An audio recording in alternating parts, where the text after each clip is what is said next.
just an hour ago, but now I'm back with Crystal. We're doing kind of the real promotion of the evening because it's the closeout for the good night, and it's a classic comic skate situation. We need about $200 in 2 hours. I know. So close, guys. Yeah. So the plan is it like my plan here. I'm going to screen share 1 second. It'll be a little bit of like what's it like the fundraiser where they all have the telephones, you know? The telethons, yes. Yeah. It's like a little bit more like we're trying to get this up. So right now the stream just started. We got Caleb Reynolds, we got Praetor7, we got a few people in the chat. So the first question is in the chat, if you guys are able to tweet out the stream and let people know that Crystal, we're going to kind of do like, we're going to organize all together and try and let everyone know that Good Night's closing tonight, get people on this stream. Although we are streaming against Cecil right now, but I don't know how much longer he'll go. He's been going a couple hours, so hopefully he won't go until like whatever this closes. But I super chatted him, so they know this is closing tonight too. And then it's like, but 200 gets us to 5,000, and then from there I think it is, it's a fixed goal, so we have to reach it. So we absolutely must. If we don't, that would be crazy. It'd be so sad to be so close and so far away. That's how they define tragedy is no. Tragedy is when you get, if it got to 4,999 and then didn't make it. No. No, that'd be terrible. Caleb says, please go and back Narwhal. Pinot Noir Narwhal is king. Caleb, thanks. Tonight we're backing Crystal though, just so you know. Caleb, I don't know if you've backed Crystal. You should consider backing her if you're feeling it. This is the campaign, the Good Night. So real quick too, we got 7 people watching. Thanks for being here, everyone here. People kind of know, but the Good Night is like an OG CG campaign. Like it was like 2017 or something that when you launched the first one. Do you remember when exactly it was? It was 2019. Okay, so yeah, it was 2019, but still, that's like 4 years ago, 5 years ago. So, yeah. So do you want to give us some of the history? You've been releasing a little bit of the documentary too, which is cool. Yeah. So the documentary on my YouTube channel, which is just, as you see it, my first and last name, we kind of go over how we put the book together, some of the ups and downs and stuff like that. Because I originally came up with the idea for the story in 4th grade, and I had a friend from my class kind of like lay out the storyboards, and we were kind of like going over dialogue and stuff. And the storyboards, we show them in the little documentary episode. We'll have like another episode up in a couple of weeks here. I'm still kind of tweaking it and editing it. But basically, if you've read the first issue, you'll see that storyboard, and the layout is pretty spot on. Not all that much has changed. Obviously, the writing's a lot better than my 4th grade scribbles, but yeah. It's the vision was there, and it's been kind of like turning in my head, and I've been just kind of, it's been in the headspace for a while. So yeah, that's cool to get it out there. Yeah, this is like one that you've been thinking about your whole life then too. Yeah. And this will be eventually, it'll be kind of epic, right? Like is this a 12 issue thing, this arc, and there's spin-offs on top of it, right? Yes, and those ones are just waiting to get put out because you kind of have to read at least up to issue 2 to kind of get the idea. And for those, we have like 3 graphic novels that are totally finished, lettered, ready to be printed, and you just we can't put those out till people get this in their hands and start reading this. And then those other ones will make sense. Cool. That's awesome. Yeah, there's so much coming up. That's sweet. By the way, we got 8 people Everyone, thanks for being here. DJD, he goes, hit that like button. Yeah, we're doing this like it's kind of interactive for a lot of this to start. We're just going to see, like, we're asking the help of everyone in the chat. If you can't back it tonight, if you can, by all means, and consider even backing twice. It could. This is a rare occasion where that's like worth it, because this is like the opportunity for CG magic where campaign needs $200, 2 hours left to go. Can we do it? Can we reach this? And usually when that happens, the people, we can all come together and pull through. I don't know if I've seen a time where it completely failed. Sometimes if you're reaching, like if it was like 5,000 to go, that might be a little bit more of a Yeah, stretch. that might be tough. Yeah, but yeah, we can meet it, and then it can go higher, you know. And I think if once it reaches the fixed goal, you is that something you're thinking about? Like it actually has to reach to even be able to go to in demand. But are you thinking about going to in demand?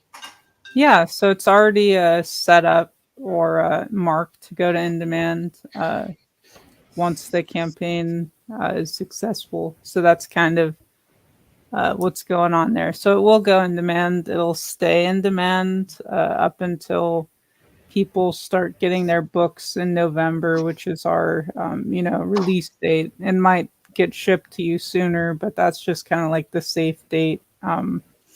Yeah, because this one is completely done, right? All the art. Yes, all the art is done. We basically just need Eric Weathers to do his magic. He does the pre-press for us as well as the letters, and he's like lightning fast. So yeah. I don't know how he does it. He can do it in like half an hour. Dude, I'll get like when I did the first issue, he got basically everything lettered in probably about like 4 days, and I was like, dude. And that was a giant sized first issue. So that was like 64 pages, and it was like perfectly spaced, everything. Like Eric Weathers is just, in my opinion, one of just the best letters, period. Like, yeah, that's cool. I mean, I haven't seen a guy that's just done that much. Like, it's wild. Because he's about lettering. It's like yeah, he's worked like everyone in CG, and then he got hired by Eric July. So he's the main letterer for Ripaverse, I'm pretty sure. I know. He's their pre-press guy too. Yeah, so he's doing good stuff. He puts artistry behind it, because like this is a very detailed art style that we have for the Good Night. Yeah. And so there's always a lot of detail on the page. So it's tough to try and fit a more wordy word bubble there, but he makes it happen. And we have sequences where certain characters are kind of like sort of like either possessed or like they've sold their soul or something like that. So essentially they're kind of like a demon, and he'll have like a very like demonic word bubble, and it looks so cool. And it just looks like you can tell that character is talking. So nice. He'll fit in splort somewhere too. That sound effect. Yeah. That's There's his not calling many sound. We don't really do sound effects in the Good Night, but like I love when he does just like a vroom, and it's like halfway across the page. Yeah, I don't know. I think he might draw all those by hand, or he uses like vector art, so it's not. It might not be technically drawn, but he creates it all by hand. Yeah. It's not like he's just pulling out sound effects from some website or whatever. We've got 12 people watching. Thanks everyone for being here. People will continue to filter in as we go. We're going to be here at least 2 hours, just kind of hanging out, a little bit of like a telethon kind of vibe. I think so it's at 9 minutes, the stream. At 10, I might click the refresh and we'll just see. I don't know yet if we're going to start to see some movement, but and if we don't, then it means the angel dies. So please, I hope that we don't accidentally kill an angel. No. Or a little baby deer will its mother dies somewhere in the world. And that's just like, we really don't want that. There's deer all around where I am. They're like the cutest. Oh no, dude. People hate deer. Yeah. Do you hate them? Yes. Cause dude, I've gotten into like a nasty, like car wreck situation with the deer. I missed 2 of them. And it was like they were staggered. So it's like, boom, one shoots out. Okay, missed that one. Boom, the next one. And then the third was like a boss. It's like a boss Yeah. battle. And it was just like a giant, a giant buck. I was like, dude, I can't. And it just plowed right into. And it's so sad because my vehicle went out into the ditch and like I fully passed out. I Oh was no. out So cold. I've n- yeah. I it was just me in the vehicle, and it was late at night, and it was on the way to a night shoots for a film set for a pilot that I was working on. And I must have been out for at least 30 minutes, just like cold on the side of like a country road out in the middle of nowhere. And I just remember waking up and I crawled out of the vehicle and like I had coffee and it was like nice and hot. So then also when the crash happened, my favorite like coffee mug broke and there was just like coffee everywhere and it was hot coffee. So like that sucked.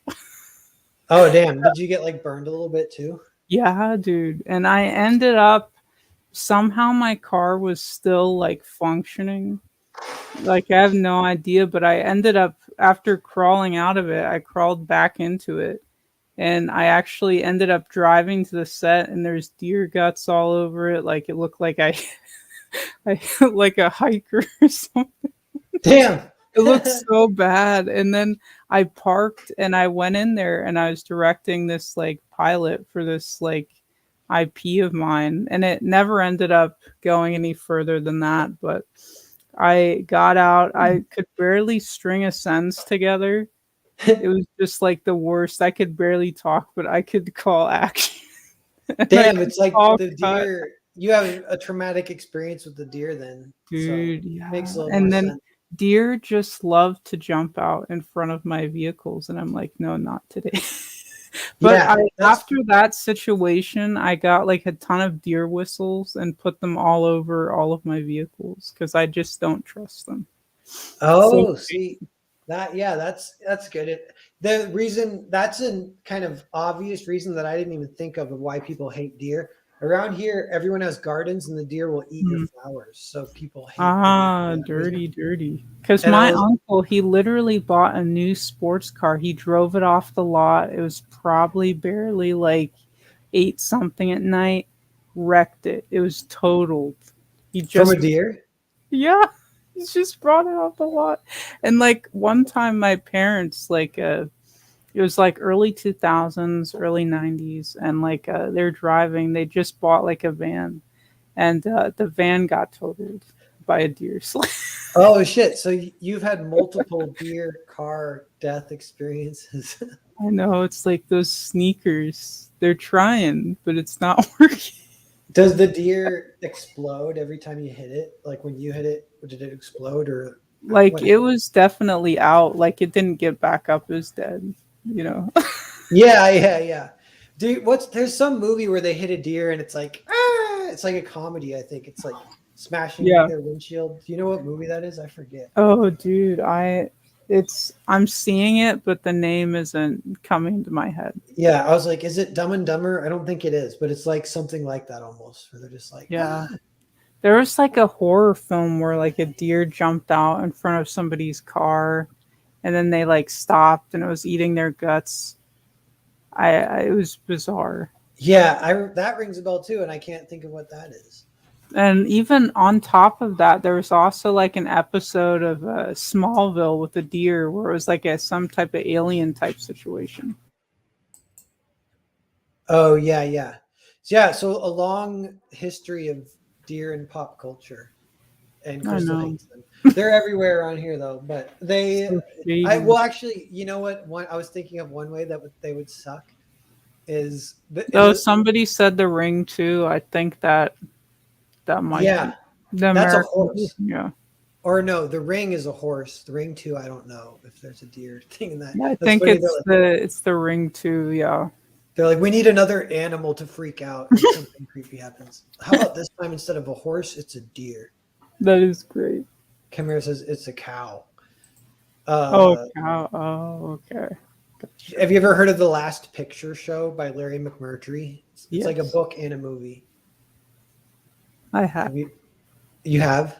Yes. Yeah, that one, it's in the book. I don't know. I actually haven't seen the movie, but in the book, they all the high school boys fuck cows. That's how they like. The first thing they fuck is they go run out and grab a cow and rape it. It's like a rite of passage. It's in My Texas. My eyes. I was reading that. I was like, that's strange culture. Texas, so Very far away. barbaric. Yeah. Yeah. All right, I'm going to update this. So, did anyone pull through? I hope someone gave us a little something, or else tears and the thing is, no, it didn't go up yet.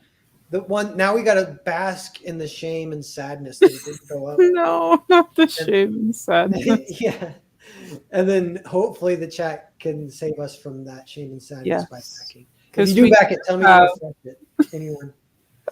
Because we do have a digital tier. It's like Yeah, that's $10. very affordable, and you can catch up on the whole story. And I Yeah. thought it was interesting what you said too, that the first two issues establishes the world enough that the spin-offs start to like be a thing you Mhm. can enjoy. And there's fully done graphic novel spin-offs also for this world. Yeah. It's a 12-issue series with lots of spin-offs. It's a story Crystal's been writing her entire life since fourth grade. And the pitch, like we haven't even said that fully out loud yet. By the way, we got 16 people watching. Everyone here, thanks for being here. This is the closeout for the good night. We need $200 in a couple hours. It'd be great to go a little bit higher than that, but we need it to at least it's a fixed goal, so it has to hit 5,000. Then it can go in demand. Then more people come back and she can make a few more sales before it's time to fulfill. This happened to me too on Cerberus. It was right down to the wire. I was like, oh, you actually have to reach the goal or it won't let you go in demand. So we absolutely have to hit these 200. So if you haven't backed, this is a great one. It's OGCG book, a perfect example of something to support. And if it's even worth backing twice if you feel like it, if you can afford it. That is all welcome tonight. Everything is on the table. We're Oh no, everything's on the table. Wow. Yeah. Absolutely everything. Everything. Oh no, I didn't know this was that type of stream. Yeah. Oh, no.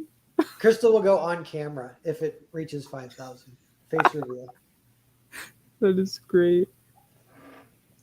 My day is made. Yeah. Shoot. So the last thing I said before I was just pitching the book was I was just talking about how they rape cows in Texas in that one book. But I didn't even know. Mike Murphy, what's up, Mike? Hey, Mike. So we'll update it again we'll say at 30 minutes. So we got 13 minutes. Hope we'll get some backers in here. We were saying too, like we're so close, literally, like it's a hint. It's like 3-4 backers away. And if I don't know, that's just it would be unfathomable if it didn't make it. It would be so tragic. No. It would be despondent. No. I don't know if that's the law of attraction. We're not even supposed to think about that. It's like, nope, that's not going to happen. This is not going to happen. We will reach 5,000. It is going to happen. Alex BRB. Narwhal gets naked at 5K. Oh, wow. No. I'm naked under my clothes. I don't know if that counts. Narwhal takes off his shirt at 5K. Yeah. That's great. Oh, no. 5K silly hat. Yeah, maybe I can go find a silly hat or something. Like, maybe what would be the most silly hat that you own, Narwhal? Yeah, I'll get my hair clipper and I'll buzz an inverse mohawk straight down. Oh, no. If we hit 6K. That's great. And then watch the chat does it just to spite you. I know, that is ridiculous. By the way, we got 18 people. 18 is a good number. Oh, let's do a little call to action. So if you're watching 18, sometimes I'm always paranoid that a certain amount of that is bots, and that's okay. If you're a bot, we don't hate you here on this channel. We don't hate bots, but except for maybe like super annoying porn bots. Do bots have rights now? On this channel, they do somewhat at least. But yeah, so 18 and then maybe 14 people are real, like the stream. And then if you feel like it, tweet this out and let's get a few more people in. I know Cecil's streaming too. But people can kind of dual stream or have two going at once. I super chatted Cecil to let everyone know that Goodnight's closing out tonight too. So we're trying to get the word out. So just we got 18 people, 14 and 4 bots.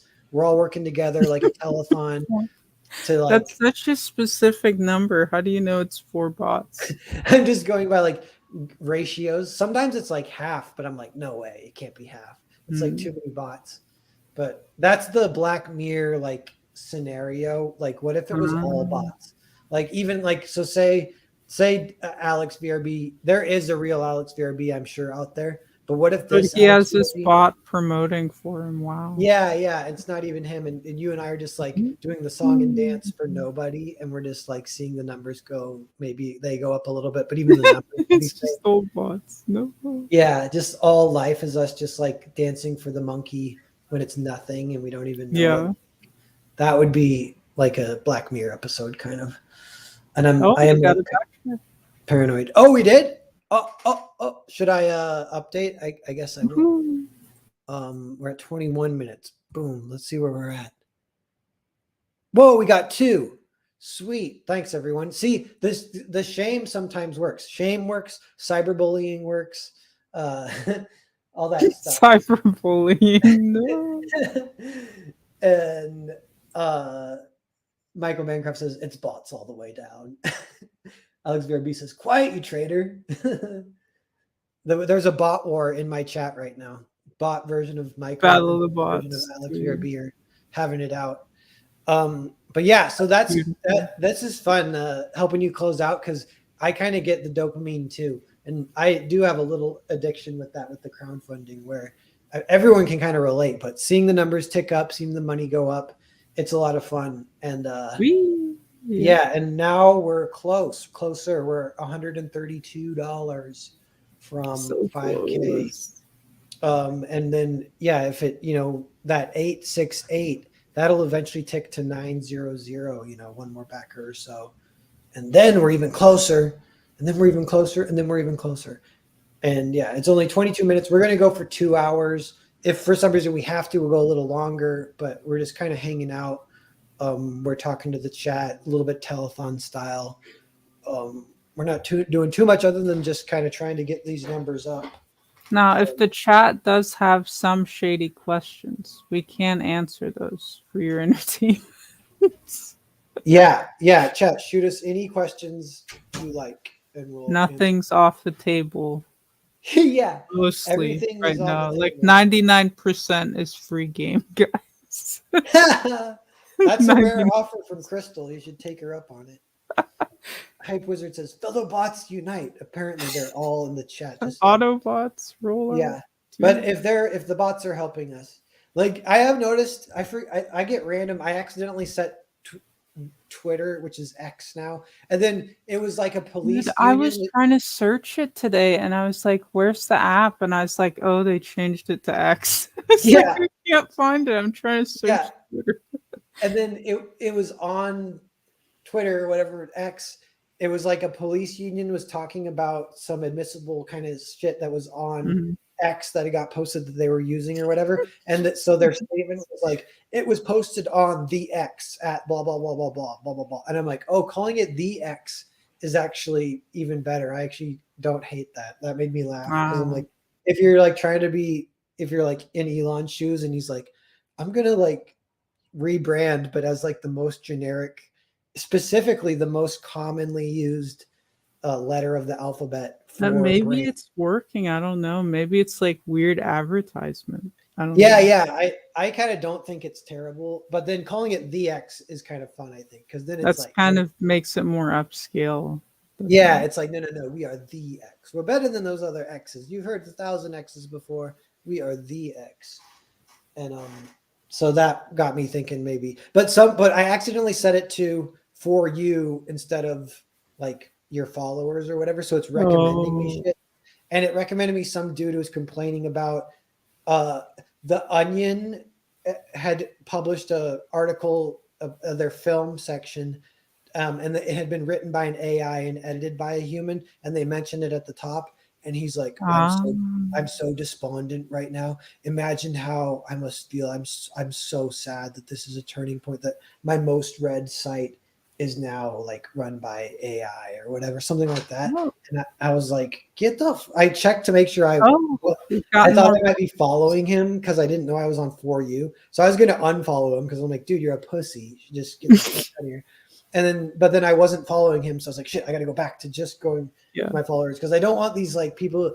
I was like, there's legit racism against AI that wasn't there just a year ago, where we would have, there are all these movies about how it's bad to be racist against robots. That's like what everything was like for like years and years and years. Like Yeah. AI, the movie, the Spielberg movie AI.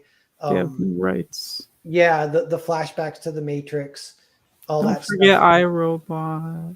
iRobot, yeah, it's all about how Star Trek. It's all about how AI should have human rights and blah blah blah, and that I think that's still like that's the right side of history. That's like the correct position. But people are so like really mad these days, really like worked up. And you know what it is too. It's they We have took another our jobs. backer. Yeah. Thank you, people. You guys are so awesome. Oh, we got another one. Sweet. We've got a couple that slunk in. This is awesome. Yes. What? No way. It's happening. It's happening. Everyone's coming through. Dracos, what's up? Nice to meet you at Tampa Bay. Dude, Tampa Bay is not a place, it is an idea. And we will hold up that idea. Oh, I guess Cecil's promoting the campaign as well. I think the chat is saying on his side. Oh, okay, nice. Thank you very much, Cecil. We can give him credit as which is due. Cecil is low. Oh wow, 99%, guys. It's happening. It's happening. It's happening. This is not a drill. It's so cool. You guys are so awesome. This is wild. Yeah, see now you're getting the dopamine, like it's invading your brain right now. And now we get to like witness that and kind of enjoy it. I want everyone to like pay attention to Crystal and what's happening to her brain. Oh no. Dopamine is shooting up into her brain right now. She's getting an extreme high. She's gonna feel like shit tomorrow, but for now she feels like the best, like an absolute like queen. And that's nice. Mike Murphy, backer 110. Thanks, Mike. That means I think Thank you, Mike. Mike is awesome. People need to check out Mike's stuff too. He used my artists for some stuff with his books, and him and his wife are amazing. She did some art for the Good Night as well. So that'll come out a bit later, but yeah, she's cool. Awesome. Yeah, I think I was trying to think of the word to describe Mike because it's not underrated, but it's like undiscovered kind of. He's like the most undiscovered for how good he is in CG. Like, and I feel for me that's like a secret. Like, I don't mind. Like, I can take advantage of that a little bit because I'm like, yeah, I'm the one who knows that Mike is like legit. And I hired him to co-write something with me, and it's one of my favorite things that I've got in the cooker kind of, but it won't be out. I want Monica to draw it, and she's got to draw Cerberus Part 2 first, then draw this new thing with Mike that we wrote. So it might be still like a couple years off, but when that hits, that'll like be a cool feather in his cap, and it'll be a cool book that comes out. And I want to get a budget to do more with him before then, but it you know, it's always a little bit building the tracks when you're on the train kind of thing to keep the money rolling.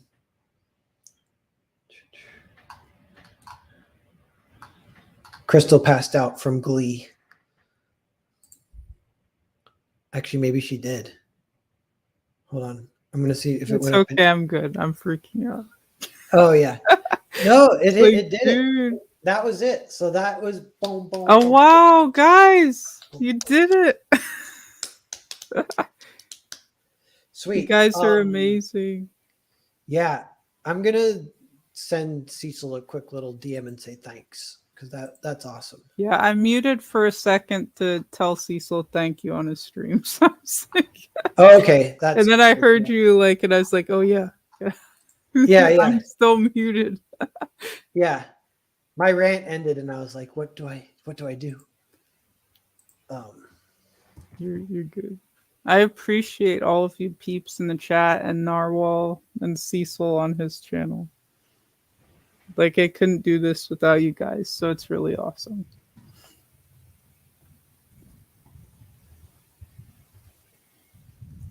Dude. Nice. So what's happening? Mike Murphy, thank you. Bancroft says congrats. Ah. Yeah, and I get to share in some of that dopamine. Oh, so I was telling about dopamine flooding your brain, and it's how it's Yeah. kind of funny to witness it because I know it, so I can kind of see it, or from context, I'm like, it's probably happening. I know what that feels like. I can like relate. Mm-hmm. But there's a guy I watch, and his name's Ryu Carr, and he plays Super Mario on YouTube. Do you ever like follow any of that, or are you familiar with him at all? No. Okay, so I'll just kind of give you the full skinny then. So, and the chat too. So his deal, he got famous like a few years ago from Mario Maker, and he was the top ranked player for a while. And then it got so competitive that he's probably still like top 20, but he's not like top. But he's also a good streamer and pretty funny, and he's great, just great at Mario, playing levels all the time. And there's a couple funny things. Is back in the day, like 4 years ago or whatever, he was so happy-go-lucky and bubbly, and he'd be like, that was a great level, thanks guys, wow, this is cool. And you cut to 4 years later and he goes, wow, this level is hot garbage, steaming hot garbage, why did you think about making it this way?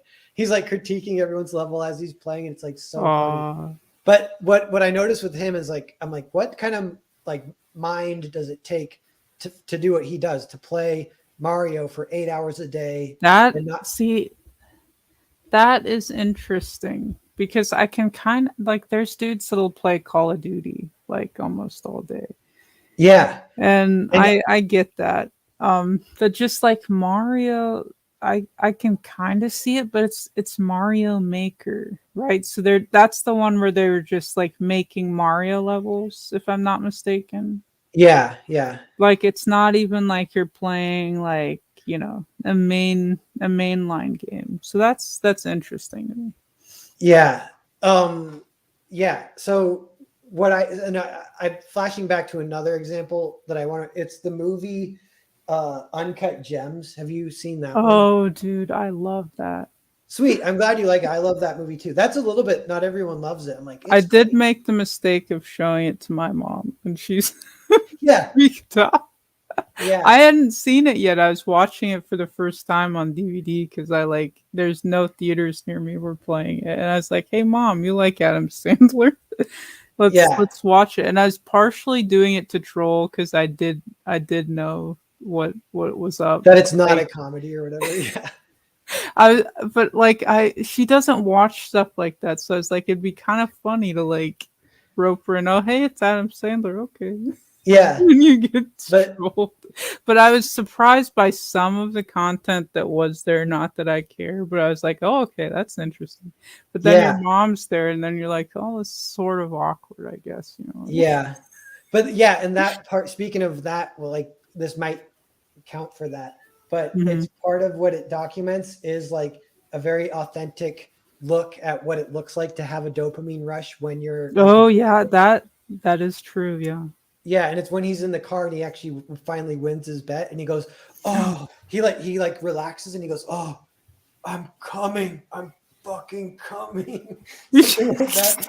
And then your mom's like, oh my god. Yeah, but I was like, That dude, was her. yeah, and then, so basically that's like Oh. when it hit 5,000, that was what Crystal was doing, you guys. But no, um, for Ryu Carr, he like I saw him once, and I'm like, this is why he does it all day, every day. He's kind of like an addict in like a sort of healthy way because he makes a living at it. But it was a hard level, and that was taking him a bunch of tries. And I was Mhm. like, I would never do that. I would never try something like a dumb level for like literally 200 tries or something. And Mhm. he, for some reason, he was into it. And I could see he was getting the eye of the tiger. And it was kind of fun for me to watch because I'm just drawing. And then Yeah. it's like I check over and he's still doing it, getting more eye of the tiger. I'm like, man, this is funny. He's going the opposite direction. Like I would give up, I'd get sick of it, but he's just like getting more and more into it. And then finally he beats it and he does that thing. He goes, oh.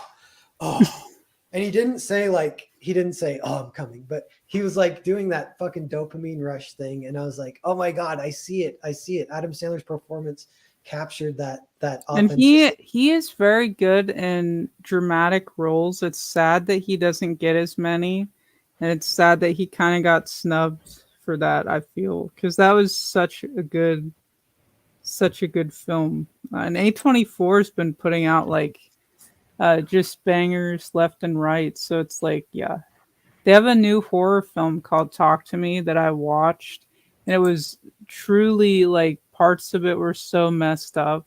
And I went out of the theater and I was like, that was so good. And I was thinking about it the next day, like the logistics of how certain elements of the story work, and I was just like, wow. Cool. But yeah, I've heard from multiple people. They say Talk to Me is great, like a new kind of discovery of a great movie. And they say Mhm. it's made by YouTubers, which is Yes, the Raka unexpected. Raka brothers, the ones that did like the Ronald McDonald versus Wendy from Wendy's, like that type of stuff. And it was like knockout, drag out, like choreography and fights. It was so good. Um, Yeah. but they shine in this because there's like knockout, drag out type sequences in that film, and it's just like some of the stuff you haven't seen before. It's so wild. Yeah. Oh, cool. Yeah. I want to see it ASAP. I'm trying to track it down and watch it because it sounds really cool. Did you ever? This is a little different one, but it's made by a YouTuber. Got some hype around it. It's maybe a little more divisive. But did you ever see Skinamarink or hear about it? Oh, yeah. I see. The thing is, I was excited for that, and then it was like doors opening and closing. Yeah. And I'm down for some art house, but I need a little bit more. I need a little bit of something extra because you don't see anybody's face, which is a creative decision, and that theoretically could work if you work it a certain way. It could kind of be super creepy, but yeah, it's just like magical doors appearing and closing, and then the only face, I guess, is like a ghost or like a demon at the end, and even that's kind of out of focus. So Yeah. it's interesting. I mean, it's not my cup of tea. I'm happy he got paid. I'm always happy when you know people get that payout, but like as far as me enjoying it, uh, it's a tough one. But Yeah. Yeah. hopefully he'll do some other stuff and he'll get more chances to. Yeah, I kind of almost count him as like the first. I don't know if he's the first, but it's like this YouTubers are becoming filmmakers and they're actually good at it, whereas Hollywood is not as good at it. They're kind of making bad movies and they're Mhm. scared of AI. And then YouTube is coming along and they're kind of some actual legit artists making real movies that are really striking a chord, kind of thing. Yeah. And I mean, he did fund it himself. I always give people props for when they put out something new. I will give it a chance if somebody puts out some new content and whatnot. Yeah, But, I don't yeah. know. They said he based Skinamarink off one of his YouTube short movies that Mhm. and I watched that and That's that one was kind of like the Shazam guy. He did the Lights Out, and that was like a little short, like maybe 1 or 2 minute short film, and he made it a feature, and then he did Shazam. So oh cool, yeah, so I'd count him in that group. He's before Skinamarink then. yeah, So yeah, and he there's still some posts on examples. YouTube too. Oh cool.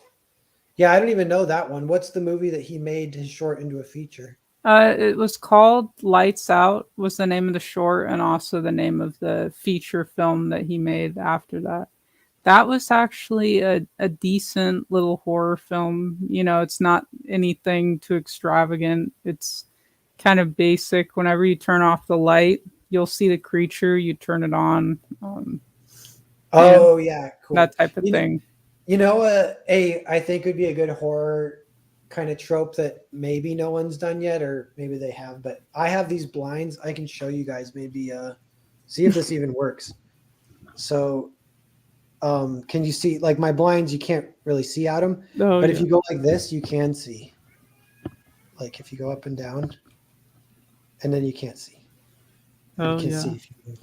That would But you be got interesting. yeah. So like you you could move, like if I want to peek out the blinds without moving the blinds, I got to move my head up and down, and then I can kind of see what's out there. And I'm like, dude, if you had to Oh, do that, and there's like a creepy that dude would out there. be, dude. There was like a, what was it called? It was called Pia Watch It, and it was like this indie like witch horror film.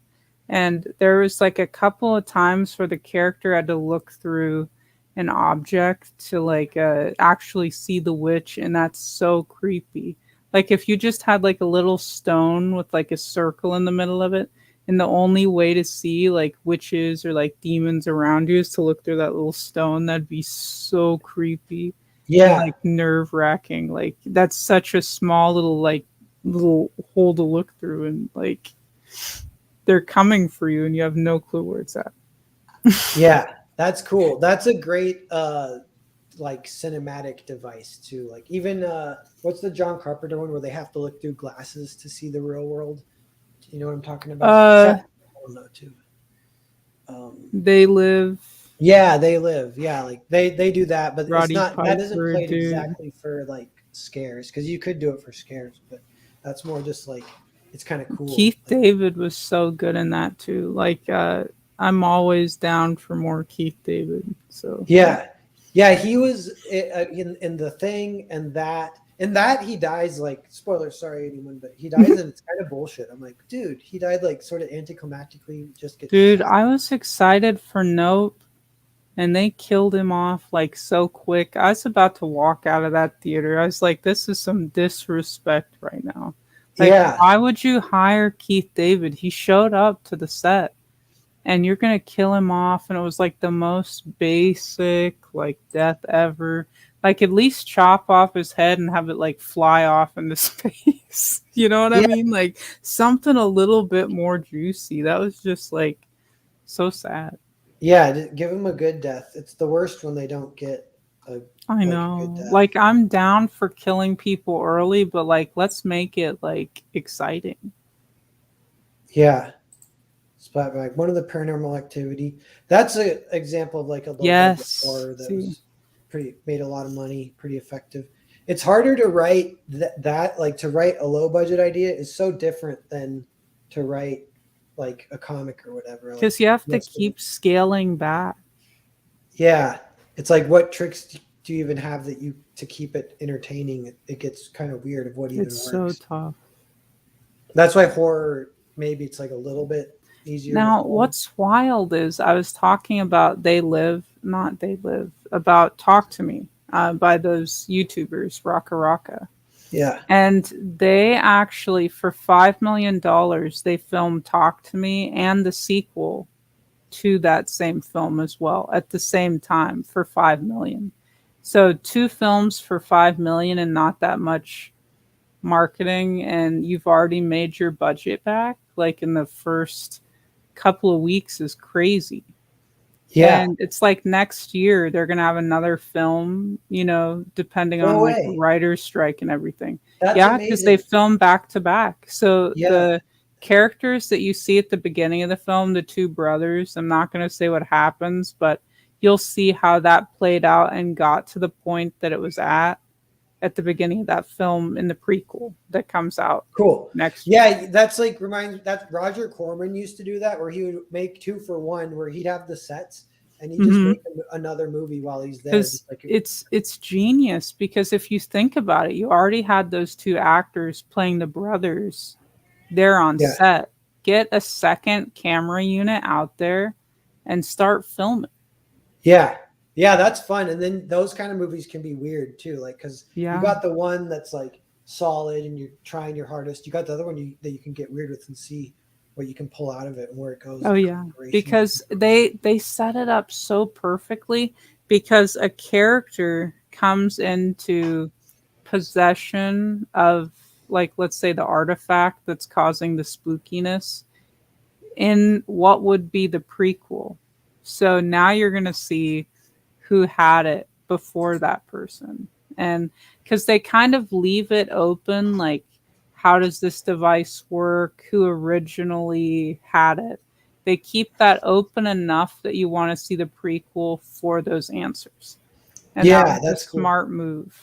You know who else did that recently? But I haven't seen these movies. But it's Ty West with like Oh, X dude, and the girl dude, Pearl. I love X and Pearl. I'm waiting for Maxine. Nice, yeah. Because didn't they shoot So those at the same time? Kind of. yeah, back to back, dude. Yeah, like that's a good idea. That's a lot of It's fun. Like, smart because they did that with Lord of the Rings, and it yeah, keeps the quality consistent. So you're yeah, not, just like, oh, we did Lord of the Rings, and now all these years later, we're gonna do The Hobbit, and people are like, well, we don't care about that right now. You know what yeah, I mean? Like, it's wild. yeah. That's cool. How was X and Pearl? I don't even remember what they're about. Are they just like regular slashers, or are they kind of fun, or what's up? They're fun, but it's a little bit of like I guess it's weird saying elevated, but like kind of more of like an elevated flasher. A slot. I can't speak today. I had like only one cup of coffee, but it's a more elevated slasher, I guess you could say. Okay. Yeah, I kind of got to catch up on a lot of those movies.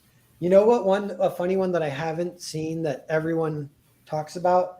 What? It's Hereditary. I'm Oh sure yeah, you've seen. I love Hereditary, dude. Yeah, like that one almost. That last like 10-15 minutes is insane. I watched that in the theater for the first time, and everybody in my showing was like freaking out and confused because it's a slow burn, but Yeah, it's a slow burn with a great payoff. And there was some crazy stuff happening. If you're watching it for the first time, it's like, what the heck is happening? And just the sequence of events. And then you're like, dude.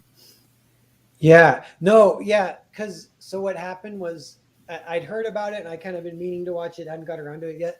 Then I Mhm. saw a 4.5 hour video like breaking down Hereditary on YouTube, and like I'll Oh, just wow. watch Yeah, I like this. this.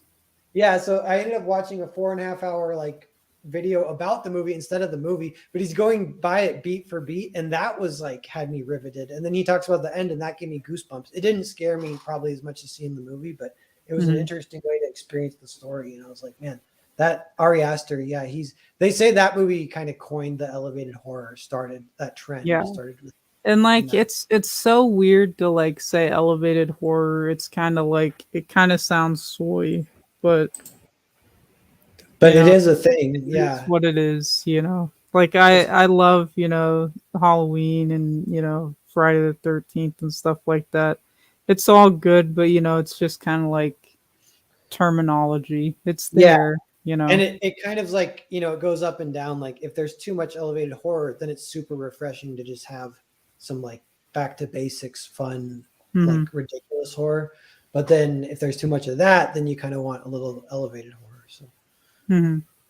I mean, it's yeah, just different stuff. Sometimes you just want to see like Jason toss somebody, up in the air and, backflip them. yeah, And then yeah, sometimes you want to watch a slow burn. It's just different things, different moods. yeah. It's in one of the Friday the 13th, and shoot, it's the guy who plays the dad in Back to the Future. Crystal, you can help me, or chat, you can help me. But he's kind of a ridiculous actor, Is and it he, Crispin Glover? yeah, yeah, yeah. Yeah, yeah.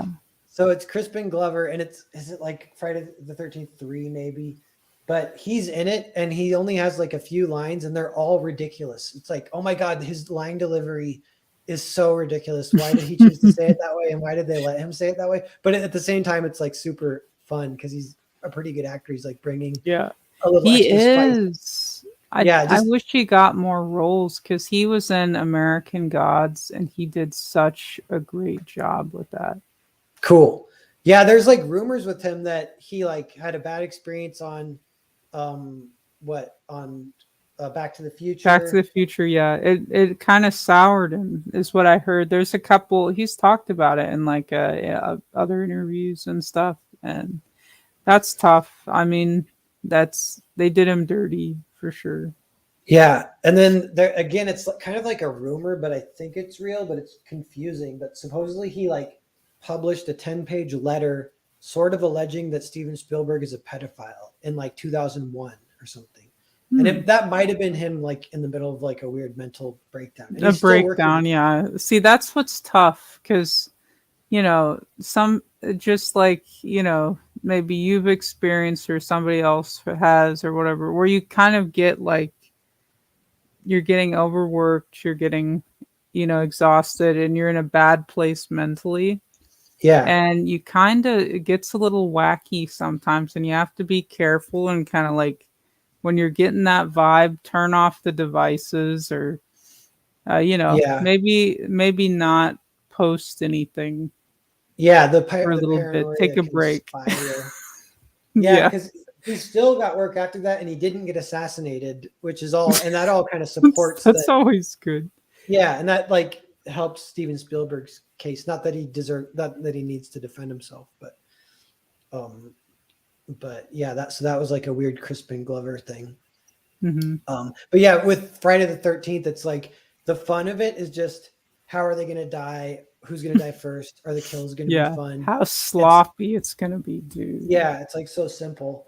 And then yeah, you get into a lot more weird stuff. Like even Hereditary, there's a lot of like nuanced and like your It's slow about the burn. build up. Yeah. Yeah, and even like just how the miniatures of the houses like they're how That they was kind of so work in the cool. story. Yeah, that was all like pretty cool watching that YouTube video explaining it. That there's a few videos out there explaining some David Lynch stuff. There's one that explains Twin Peaks and it's like 4 hours long, maybe. Dude, Uh, Twin Peaks, like you're just speaking my language tonight. That's like my jam. oh yeah, nice. Yeah, yeah, that's amazing. That's something everyone should watch at least once. Oh yeah. You know what's good Fire is Walk with Me I wasn't was bad. just gonna say, Fire Walk with Me is amazing. I saw a funny quote too. It's from David Lynch, and he said something like, "He's like, I don't really think Fire Walk with Me has got its due yet. I think people will appreciate that movie down the line at some point." And I was like, "Damn, I think you might That's be cool. right because it's like cinematic as fuck. Like it's so good." Mhm. And David Bowie did good there too. Yeah, yeah, yeah. He's good in it.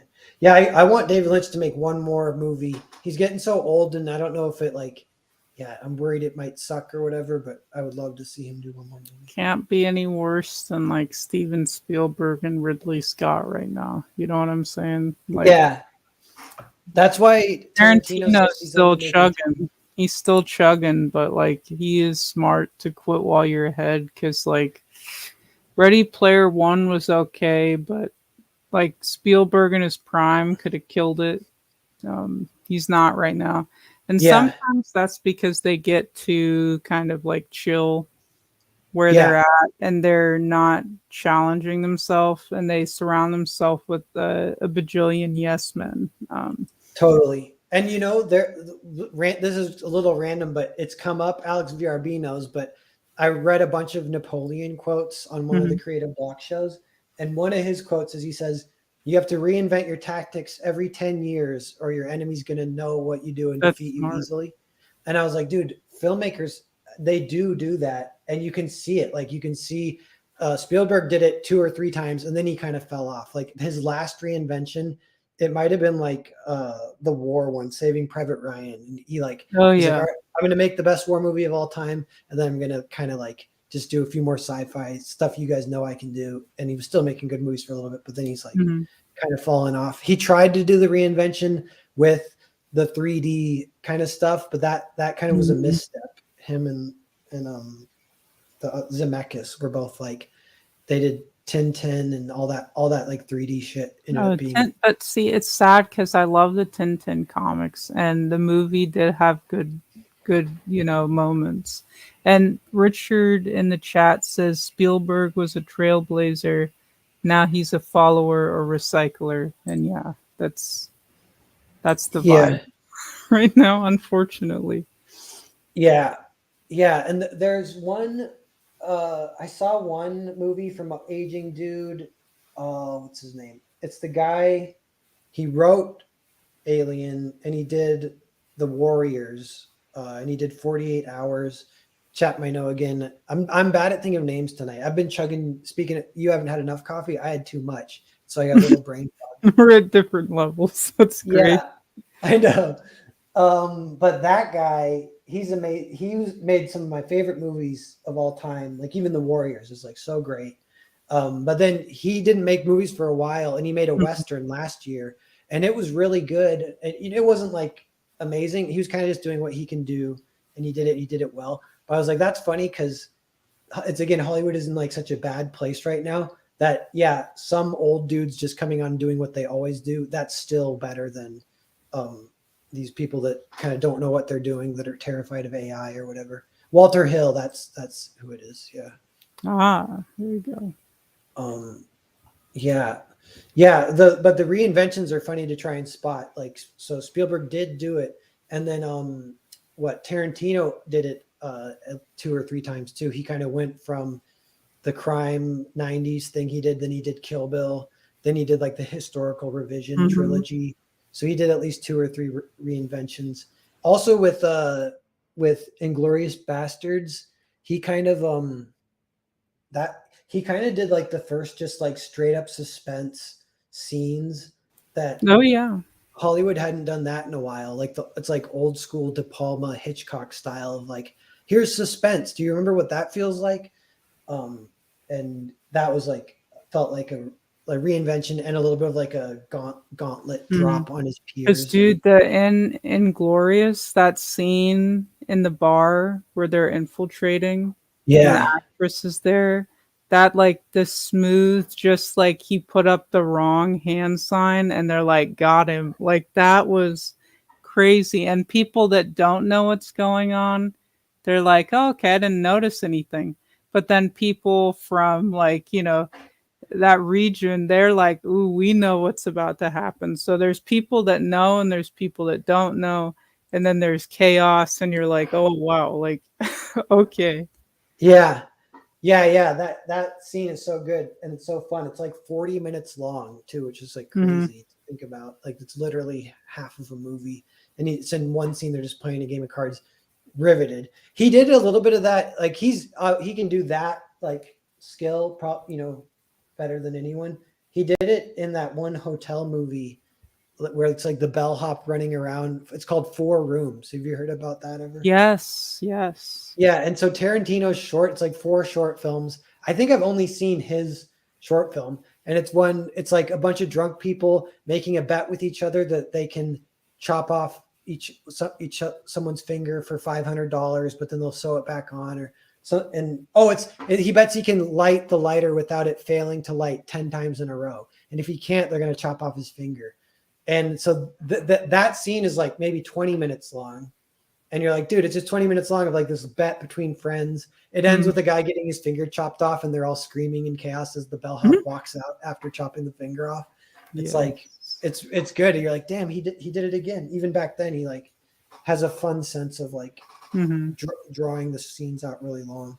That's something. It seems like that would be really hard to do in comics. Comics, you kind of have to keep the story moving. Um, It's tough because I've talked with people about this on a lot of other streams, and it's tough, especially if you're doing like this is kind of like a horror fantasy hybrid, The Good Night. yeah, And it's tough because we do have like characters that have different transformations and characters that are like grotesque monsters.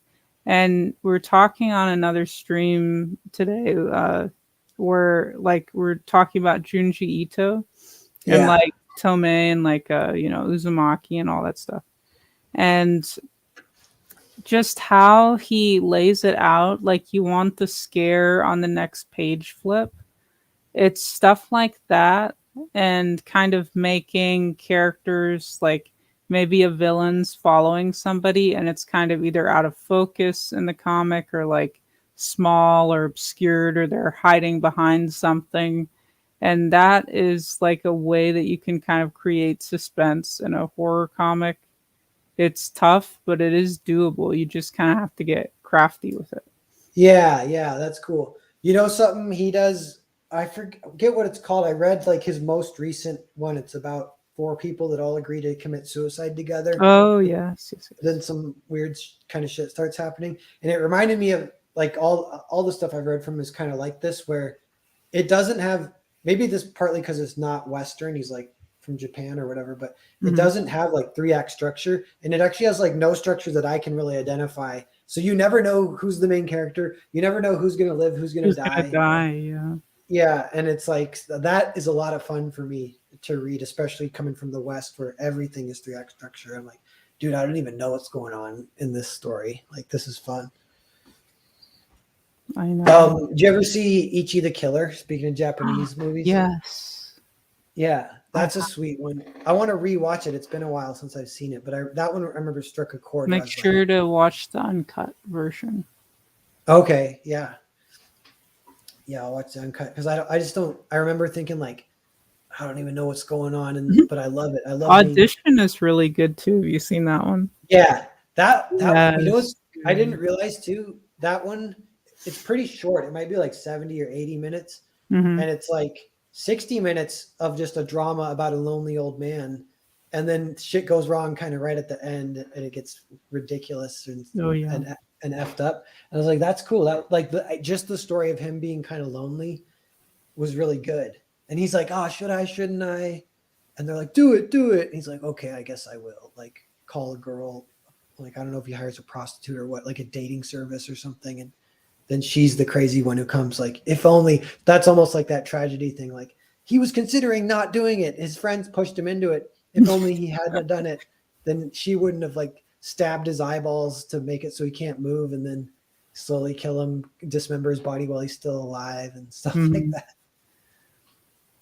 Exactly. Yeah, and I think that movie's like 90s, early 2000s. Those are my, I wonder if we're a similar age because those are my late 90s, early Because 2000s. how Those are, old are you, Narwhal? I'm 37. 29. Okay, okay, you're a little younger than me. Yeah, but it's those years are like formative for just like everything that I when I think about like that that movie, Ichi the Killer, Battle Royale is another like Oh, Japanese dude, movie. that you're talking my language tonight. Yes. Yeah. Yeah, I think it's like anyone who gets into that stuff, it's like this, like it all kind of is similar, I'm sure. Dude, Like, soon we're gonna be talking about like Berserk or something. It's yeah.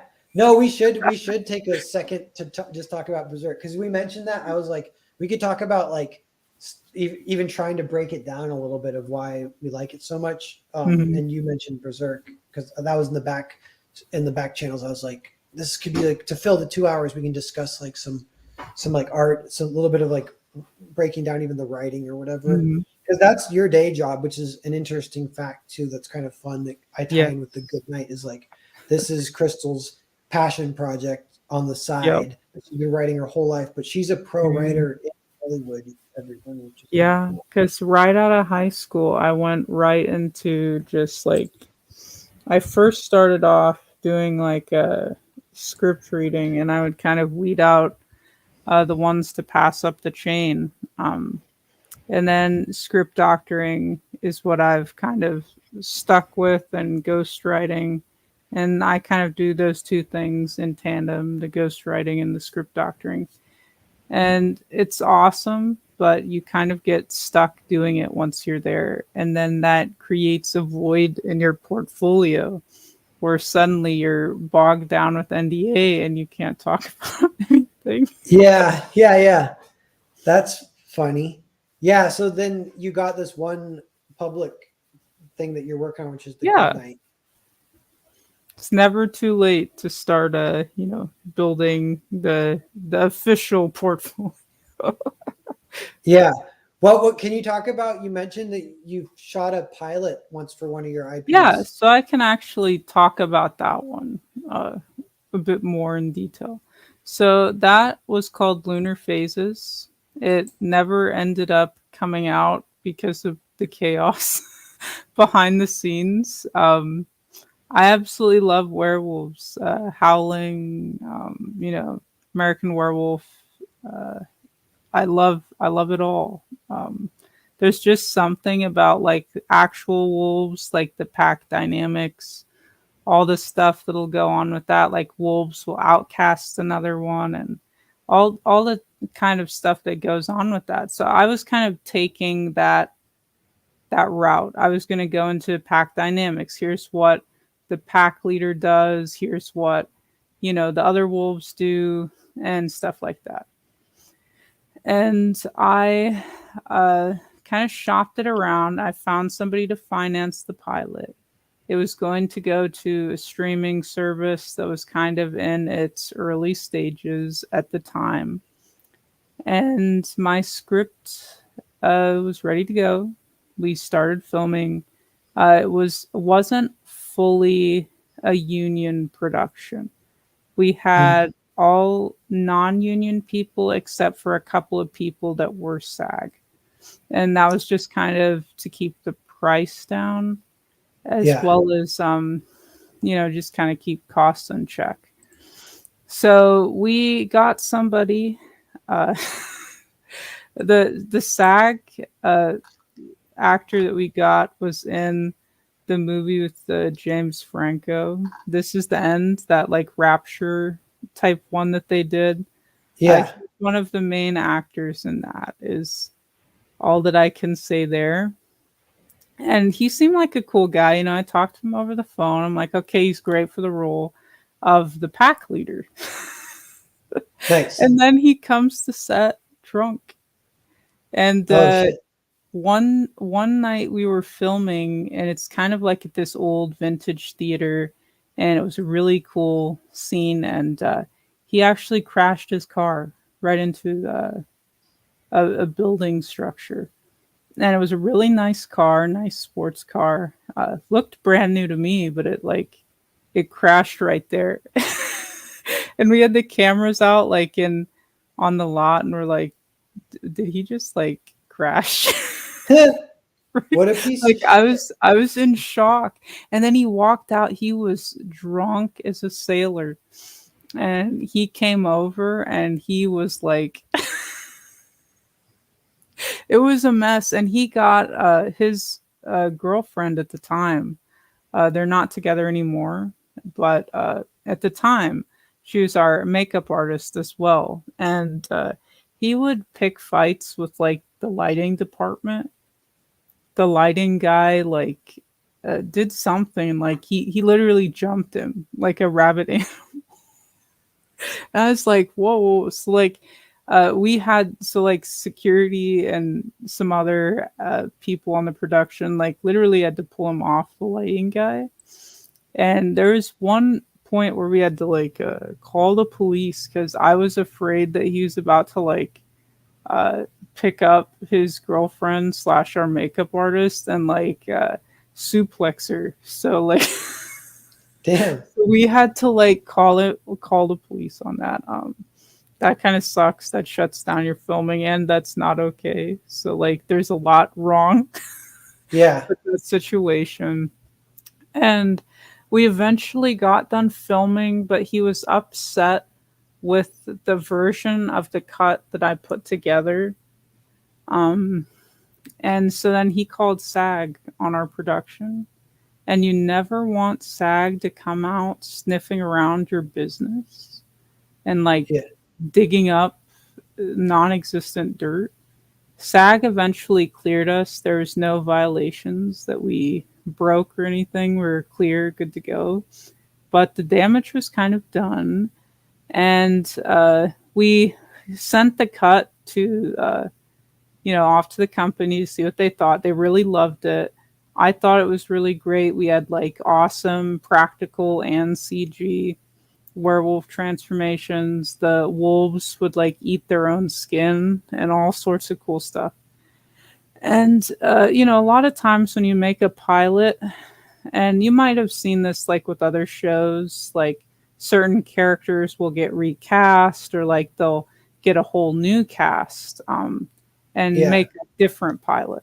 So I was kind of hoping it would be where they wanted to recast everyone. Well, no, they like the main guy so much that they're we're going to recast everyone but him. And damn, I was just with the level of self-destruction on his path that he was on at the time, I've heard that he's doing better these days, but at that point, I was just like, I don't know if like the good old mental health could take 6 years of working on a project with with that guy. someone like that. So I had to make the a very hard decision of walking away from a good chunk of money for my sanity. Damn.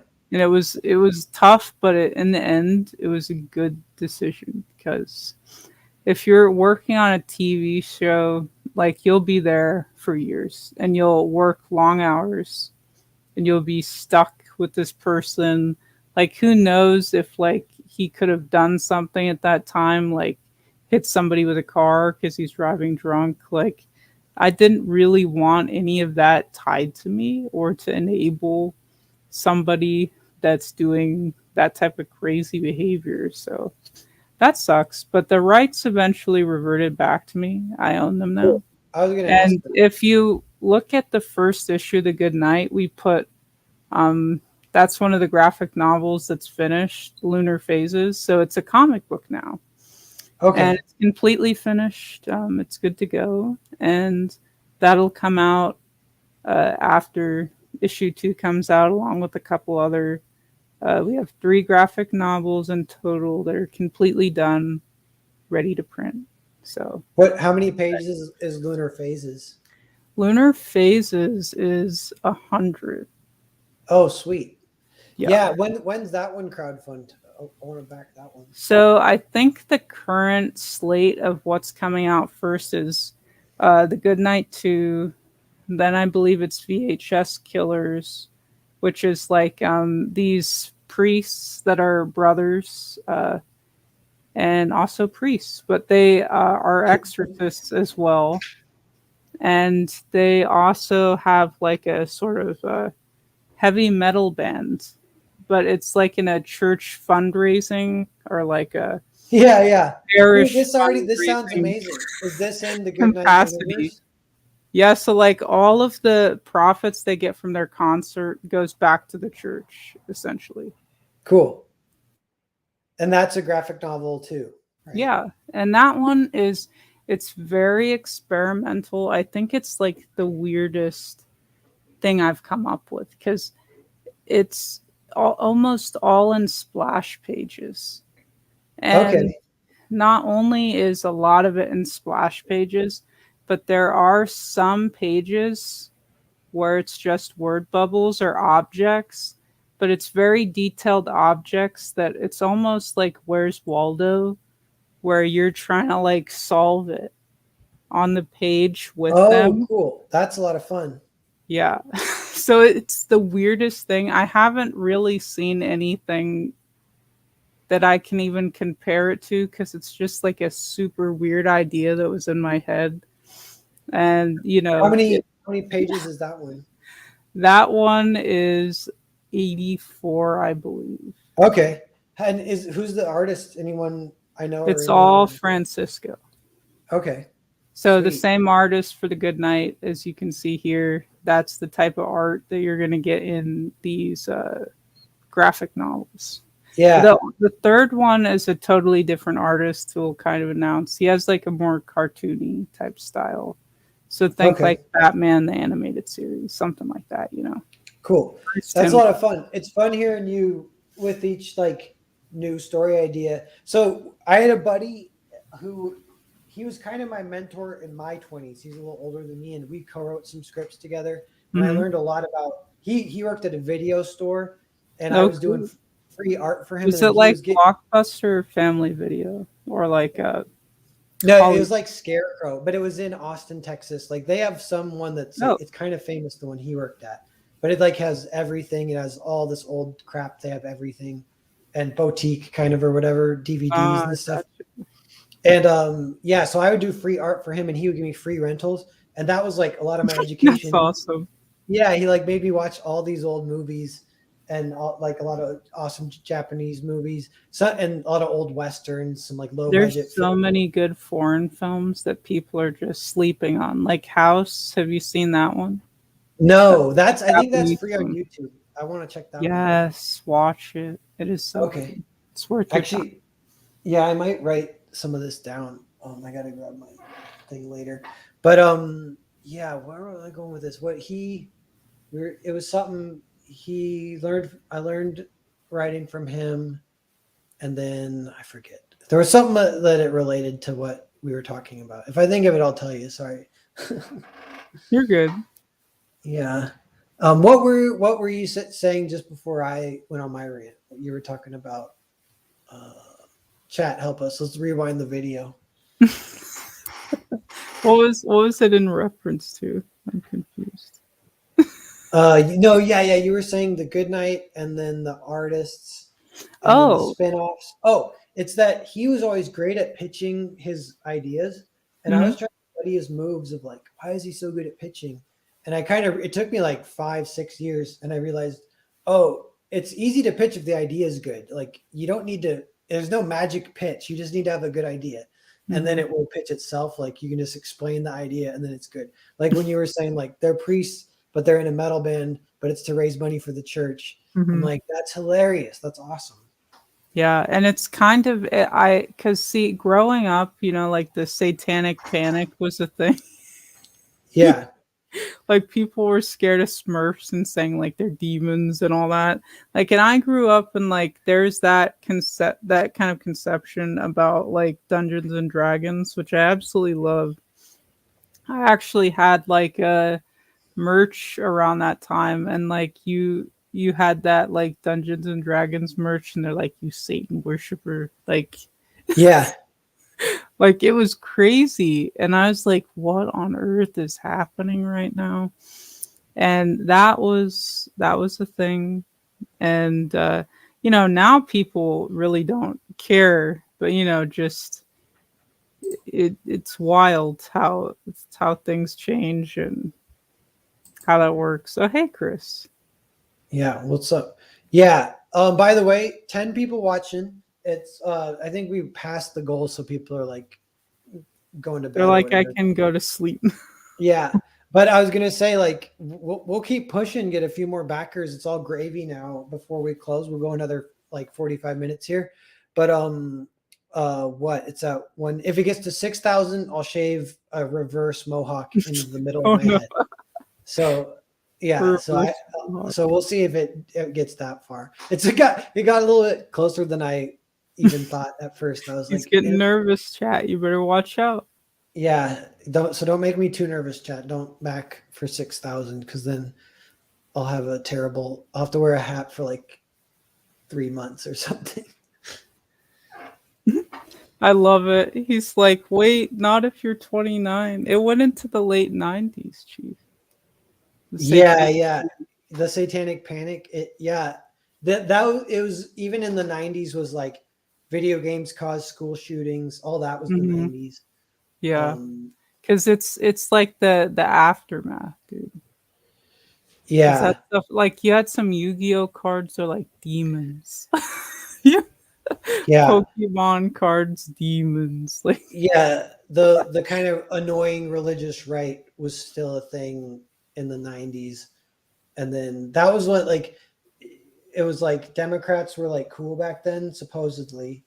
And then now Democrats are the craziest. And I don't know. I don't even know where the religious right what they even are. But it's weird. It all got shaken up. well, and it's sad because a lot of that, because I mean, the Satanic Panic like started in the 80s, but it trickled into the late 90s. And then even after that, like the early 2000s, like it was kind of still trickling at that point. But the 80s, 90s were like you know, the big chunk of that. And it's sad because it's like a lot of misunderstandings. Like Pokemon are just like little floofy, like adorable little puffy like creature things. Like there's not too much going on with Pokemon. Like it's probably the most chill thing you could ever like hand a Yeah. kid for the most part. And they were even panicking about that a little I bit. mean, like the Smurfs. What did the Smurfs do, guys? Like they're blue and they're teaching about friendship. So like Yeah.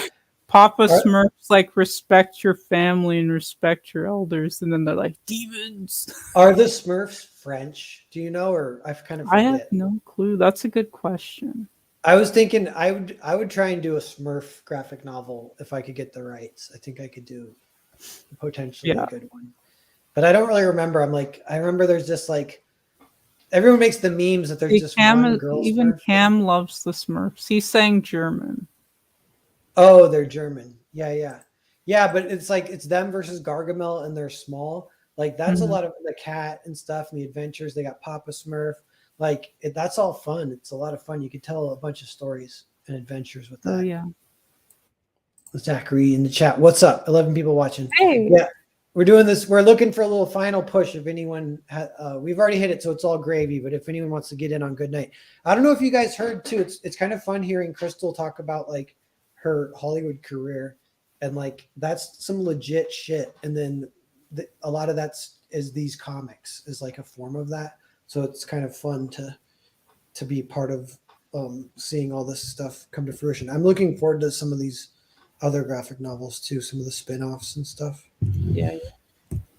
Um It's so awesome because Francisco Narde, who's our artist, he is immensely talented. He's from Brazil, and it's just cool to see his approach on a lot of this stuff. And just the collaboration that I've had with him is like one of the most amazing like artistic collaborations that I've experienced personally. And he's just a great guy. He's super chill, super caring, and super talented. So he's just really great at what he does, and he yeah, can do different styles as well. So not just very realistic, but he has some other styles under his belt. So it's pretty cool to see. nice. And is he like getting better as every book too? It's like I almost feel like that's happening. So he'll be Yeah, like, so I guess that's kind of like we've been experimenting with a couple things along the way, and we've learned a lot along the process. So there is improvement that I've been noticing yeah, yeah, in that's that way, awesome. at least. Yeah. And that he's your second artist, right? Like a lot of people have this experience where it's Yeah. actually it's hard to meet an artist that you trust and that is reliable Because, and guys, that's another crazy story. I kind of went into it in the documentary on my channel. And we had an artist prior, and he had kind of like a painterly style, like Francisco has, but it was a little bit more simplified, all digitally done. And we actually got an entire issue done, almost completely. But I noticed that the character design for Sir Alexander looked kind of familiar to me, which was odd. And I ended up doing some research, found that it looked like he allegedly took and swiped the entire concept for Sir Alexander from another artist online. And so I basically confronted him about it. It kind of went south. yeah. And I kind of just lost all that money that I sunk into that. Um, so that was an interesting experience, but I kind of just used that as like a kind of go back to the drawing board, and I discovered Francisco. And things happen for a reason. So it led me to where I needed to be, but it still is one of those stepping stone moments that suck. Yeah. Yeah, it is like that. It's unfortunate. That's like a big part of the journey for indie writers is like Hmm. meeting the artist. Once you get them, you want to keep them and like stay Yeah. friends for life because then you found someone you can rely on Hmm. who brings it. So that's cool that you have that going on with Francisco. Yeah, yeah. And Um, he's super humble, so it's really cool. And this comic, and especially like the first issue, it's like really helped him. And he was actually able to get like a new apartment. And that was just off the conversion rate. And that's crazy to me. Oh yeah, yeah, yeah. That's cool. Yeah. So that's always awesome to hear. It's like I'm not gonna cry. No. You're like, I'm changing lives out here, people. It's just like some like you don't think about that. That's so small, but like a conversion rate to somebody else is like a big deal, you know. Yeah, And that's cool. A cool part of like collaborating with different people and seeing the other side of things and actually working together. It's cool to see that happen. yeah. How did you meet Francisco? Was it just like from posting online, like even like Craigslist, It or what was it was it? was so weird. It's like I met him through Facebook. Okay. And it was like a Facebook group for like writers and artists to connect.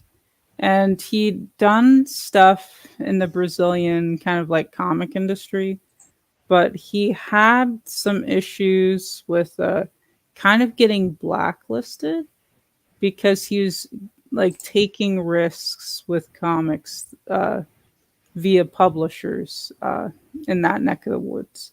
And Mm, so he would like for the Good Night, for example, there's a lot of like hyper violence. Like we have giant like woodland giants, as we like to call them, and like heads are getting chopped off, and it looks realistic. And sometimes culturally, or if you have like a more risky scenes, stuff that you'd see like in like your local art museum, and that can kind of rub people the wrong way culturally depending on where you're at, and he's kind of having issues with that with his realistic style. And so he's kind of looking for people like in America to work for, presumably where it'd be like more chill and kind of get clients out that way. And it worked out. he's dealing with his own satanic panic, then kind of. Yeah. It's like delayed or whatever. What did you say? I forget what country you said he's from. Brazil or Brazil. Yeah. yeah, nice, Yeah. cool. Yeah. That saying Brazil makes me think World Cup for some reason. Makes me think the World Cup Ah. is happening now, and it just happened for women's, and the U.S. got booted. Did you follow Oh any of that? no. U.S. Women's football/soccer. Yeah.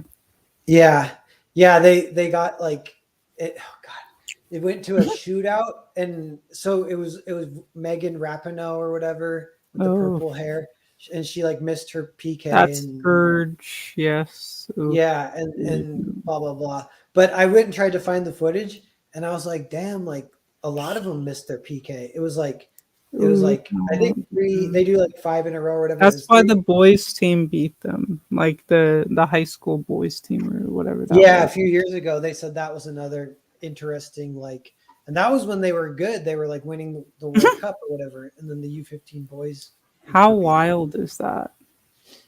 Yeah, it's crazy. Just about a little bit dose of reality for, I guess the gender differences in athleticism or whatever. But Mhm. it's like it doesn't have to be like we're kind of in a phase where people enjoy women's sports, and my Mhm. grandpa's like that. Like he likes watching girls' high school basketball. He'll like go watch their games at the local high school, and kind of to support them and stuff. And like you can get into it. It's fun to watch because it's all on an even plane. It's another story if you start having trans dudes coming in, then it's all weird. Then it would be hard to watch because like one person would be like dunking on everyone. Mhm. But Yeah. it's just different. It's almost like different sports, like women's Well, basketball see, and the men's. women's basketball, they have a different size basketball, I believe. Yeah, you're right. I think so. I think it's a little smaller. Yeah, and see, I don't like that stuff. That stuff is like weak sauce. Who does that? Yeah, Why you're does it need saying to be smaller? yeah. Well, yeah, I guess that's true. They could just do it with the guys, but then they'd miss even more or whatever. It's like I played basketball and I would use the regular size ball. That's so strange that people did that. Like I don't understand. Because then if Yeah, you train with the standard and then they give you the modified and you're like, dude, what the heck is this? Strange, very strange. yeah, Just make it the same ball. I don't know. yeah. Especially if they're trying to keep it like a thing that makes some money and people watch it and enjoy it, even though it's not as like competitive and insane as men's sports. It can still be kind Mhm. of cool, but the main thing is they just can't. We're on a tangent here a little bit, but they can't let trans people, and that's what's the weirdest is Mm. that messes everything up. That does. And it's so sad because I'll see women like backpedal and try to justify this stuff. It's like, dude, they're not even on estrogen. Their body's still surging with T. Like Yeah, that's not even you can't even pretend that's legit. I don't know. Like it'd be one thing if you're like, oh, well, they're on estrogen now. We'll see about that, chief. That'd be a discussion. But if you're yeah, not on estrogen, you still look like you're about to like crush somebody with like your biceps. That's just shady. yeah, yeah. But Um, women let it happen, and it frustrates me I know. Yeah, that's what I was gonna because say. the feminists like roll over. And, Yeah, I don't care, like, the feminists get on my nerves because 'cause they're ridiculous, because they say they want equal rights, but then, like, watch when a draft comes up and they're like, "Oh, I'm gonna stay home, I'm gonna start gardening." Like, dude, don't be fake like that. That's shady. yeah. It's weird how they would. I guess like they say, like the path of good intentions or the good intentions pave the path to hell or whatever. It's like you can picture all these nice women that are just trying to be nice, but they're like rolling over for stuff that's totally Oh, screwing yeah. them over a ton. And then at that point, half the time I'm just laughing. I'm like, it's your own fault. And then, Like like, people like, parents will tell, their sons, like, "Don't hit women," right? And then you want a guy that's essentially stepping into your sport. You're like, hey, he's gonna be on the team or whatever. Like, and he's about to like, elbow your daughter in basketball. Like, yeah, I don't know. That's yeah. that's that's just I don't like it. Yeah, and any girl that does stand up, they get labeled turf. They'll get kicked off and Hmm. canceled. It's still kind of There was crazy. a chick on the swim team with that one guy, and Yeah, uh, and she kind of stood up because see the thing is that they're also like there's scholarships on the line. There's like pro status on the line.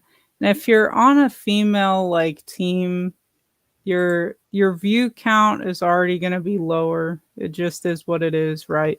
Women's sports track less and it's just facts. The facts are there. It is what it is. yeah, But you're already getting reduced viewership and then this guy comes in and is taking the spotlight from women's sports and they're not even willing to go all the way and they're just chilling there. yeah. If That's you what I take don't that to like. its logical conclusion, then you're like, where even is women anymore? They're gone. It's like it's all trans men and men. Because it's one thing if you're an adult and you want to do what you want to do, that's fine.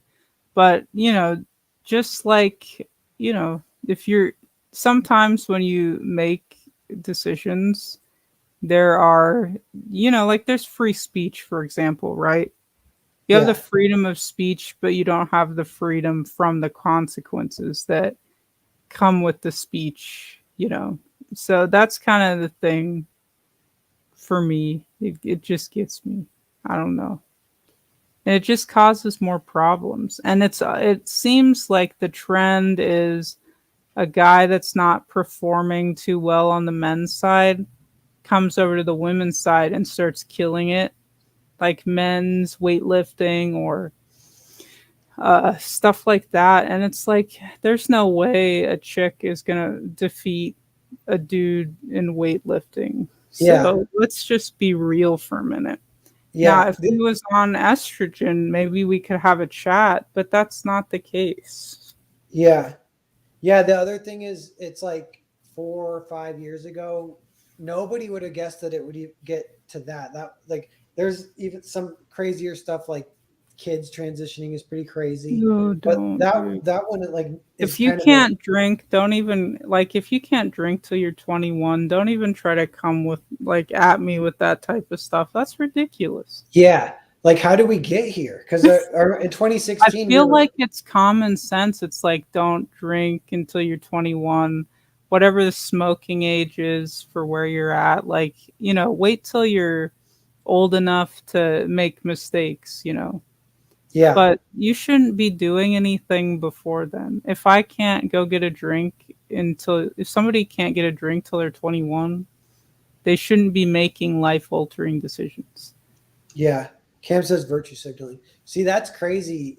I think that's probably right, or a big part of it, but it's crazy that that is such a strong force Hmm. for just letting the world get steamrolled by weird, super weird progressivism that Hmm. anyone individually be like, that's crazy. Like me Well, 2 years ago would. you get into this weird like kind of mob mentality where one guy starts chirping and then everybody else hops in. And it really sucks because like in the film industry, I hear all sorts of like wacky like SJWE nonsense. And they just expect you to co-sign to that. And it's just that doesn't work for me. Yeah, And I've lost some jobs because of it, because that's I'm just not going to put myself in a place where there's just totally like unhinged behavior. It's one thing to have a civil discussion or to say, let's agree to disagree, but this is not even like it's not a discussion. It's almost like cult. There's yeah, just very weird stuff that people are pushing around. yeah. It's And you're been like, like that for a while now. logically, this doesn't make any sense to me. And a lot of like companies, like film industry wise, they're checking your social media and they're Yeah, looking through it. And every so often, you'll get like a social media check, and they're going through every like that you've ever done. And I've had people come up to me and they're like, "Hey, here's your Twitter," and they like circle things on your on your damn. Twitter page. They're like, "Hey, we saw that you liked the Ben Shapiro video. Like, what's up with that?" And like they're going Yeah, play my by thumb play. slipped. Sorry. Yeah. They're like, "No, I don't play those games." I'm just like, "Oh, he had some good points in that video." And it's Yeah. like, uh-huh. And then it's like they're like, we also see that like you liked the meme with Jordan Peterson. What does that mean? And it's like, guys, it's like a meme. Like Yeah. it's a joke, right? And then they just go play by play. And you're like, dude, and they're like, you like this post, and this person is associated with this, and they're best friends with this person. You're like, dude, I didn't even know that. You Yeah. like this, you like the Sound of Freedom, and like Mel Gibson was like promoting the movie, and you're like, dude, come on. Yeah. That's Like crazy. that's just ridiculous. Is there, That's what I do, Cam. I tell them to like get out of here with that stuff. that's And good. a lot And of sometimes they'll leave me alone, but like other times it's just like I don't have time for this. yeah. Is there like a movement in Hollywood or outside of it that's stepping away from the SJW stuff? Like I can picture, Unfortunately, like there's not in the way that you're kind of describing it. They're just kind of creating other. So like A24 is awesome, yeah. right? They're really chill. They're basically making like counter. I don't really want to say like counter content, but they're countering in their own way by doing their thing in their side of the industry. Yeah. Okay, That's so the best there way is to like describe at it. least some bastions though So that aren't people are necessarily. breaking off and creating their own companies and creating stuff over there. That's kind of what's happening, but other people are too scared or their spine is missing, unfortunately. And they're just taking the abuse and the nonsense and the crazy behavior. Uh, Yeah. Yeah, speaking of, you were talking earlier about mental health. I can imagine that being challenging to like live in Hollywood and having to bite your tongue constantly or just take that well, all that see, shit. and the thing is that I'm very polite and a very chill person, and it just gets tiring that you have to keep defending what are normal, rational points. Yeah. And it's not like I'm talking about politics all the time or whatever. Yeah, I really don't talk about those subjects all too often, unless somebody's like, "Hey, what do you think about this?" Then for sure I'll give my 2 cents since you asked me, I guess. But Yeah. I'm not like one to go just like I keep my head down, I do my work.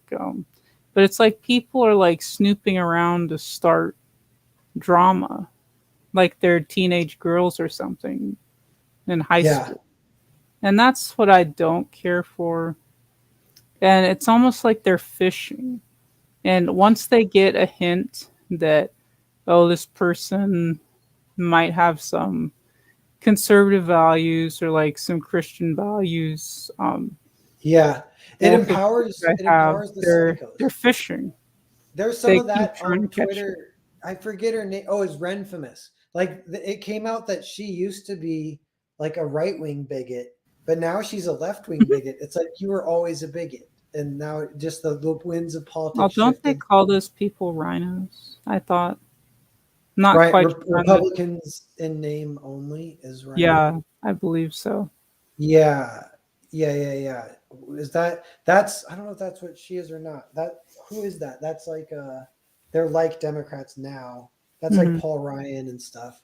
Yeah. But she was weird, yeah, because she would be like Texas being racist or something, but then now she's not racist. She's like uh what she's hating. She still has hate in her heart, but she just hates Comicsgate, basically. Yeah. And see, I'm originally from New York.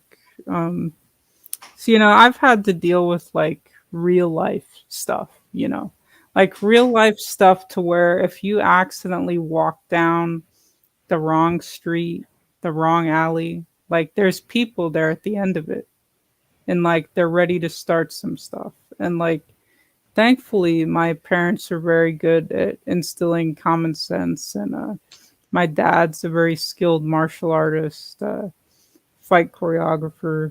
He wears a lot of hats, but he started training when he was young, and he was training like from legit masters, like people that were at the top of the top people in kung fu and all of these different martial arts. He would travel to learn from them. So he's doing like hardcore, like real stuff, like getting your hands dirty. Old kung fu, like where you're going until you bleed, like hard Yeah, stuff. He nice. like learned from some remaining ninjutsu masters, like real stuff where you have to actually, just in order to get in front of these guys, you have to prove yourself and test just for the chance to learn from them. And just that process weeds out a lot of people. And the Yeah, ones that are left are like the ones that are carrying on the legacy, like some real stuff. And he loves Krav Maga, and he taught us a lot of that. And I've had actual instances where knives have been pulled out, in like literally in San Antonio, at a knife that somebody like switchblade, and they were like ready to go.